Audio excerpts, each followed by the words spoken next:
I'll give you a ride. Let's go. It's already there. It is. The chariot. So we got that shoulder back. Candi got fitted with a wheelchair yesterday, and we picked that up at the wheelchair clinic this morning. How does it feel? It's a little intimidating. It's always been something where I wish the people in my life would experience. You don't know what you don't know, right? Until you're put in a situation where you have to figure it out. I think it's important to highlight these things during SCI Awareness Month because, we have to talk about these things. I think it's a disservice to steer away and be afraid to talk because that's the only way we're ever going to see eye to eye with people in our culture is to just say, tell me about you, or let me experience that with you. All right, thanks so much for the nice ride. Thanks. We're going to see what kind of trouble we can get in. Push. There you go. Push all the way hands to the wheels. Push over all the wheels. Now push over. We went to the terrain park this morning. That was challenging. I didn't know what to expect. I just rammed that curb. I didn't get my wheelie right. I'm sure my face said it all. It didn't get lower, no matter how many times I hit it. It may even make it into a sermon at some point. Right? It only takes 2 inches It only takes. to stop you in your tracks. Yeah. The experience itself adds to your understanding of the journey of our patients. It was good to know that she was experiencing something that I've experienced, and it was neat to share that with Candi and just to understand that we're learning from this. That's the whole point of it. It's not to mock it or to make light of it. It's just to kind of see a glimpse of what our patients go through and what people are dealing with here at Craig. You're doing awesome. There you go. You know how to do that now. I leaned on Rachel a lot today and asking, where do we go? Which way's easier? It was just kind of just spatially being aware of some things. Even the door to her office is super heavy, so that would probably get old really quick. That second floor bridge is no joke. To get over the bridge and know that you're headed to the gym for therapy. You've already done your therapy. You've already done your therapy and your workout, right? But yeah, Craig is, definitely a safe spot for wheelers. There's more of us than people walking around. It's a bit of a hill, so we're gonna have to time it with the cars.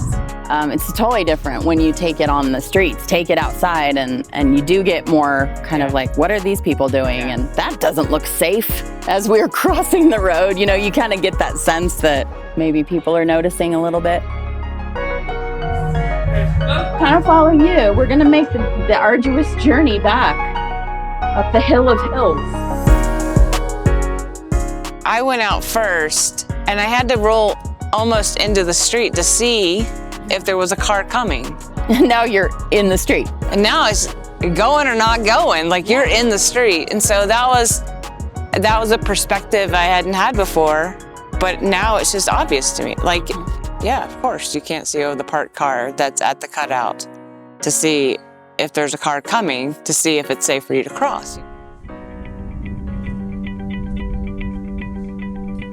I agreed to this. I chose to move through my day in this way.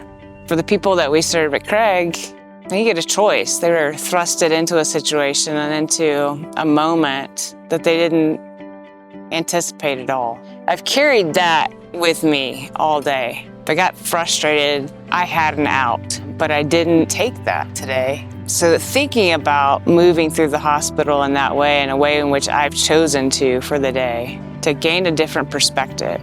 I think that's important to have that real experience where you just don't cut the corners, because I don't think that the weight of it really shows itself until you really take it on for the entire day. And they're learning these skills in a situation in which they're dealing with new pain. They're dealing with a lot of things that I'm not experiencing in this moment, learning this skill. And that adds a whole different layer to it. I've always known our patients are courageous. I've always seen the resiliency that they have and and what they've taught me in the time I've been here. It didn't take long for me to figure out what a special place I'd landed in and invited into 17 years ago. But today it all kind of comes full circle in a different way. I can't make it better with words. I haven't found those words in the time I've been here. But what I can do is help to offer space to be hopeful. For whatever comes, let's be hopeful. Because I don't think there's anything easy about it. Perseverance just keeps coming through my head. The choice to persevere, the choice to continue to go forward. And it doesn't mean that it's easy, but it's through. It's that perpetual motion of getting through today because tomorrow's got hope of its own waiting for. So no, I don't see it as easy at all. I see it as courageous.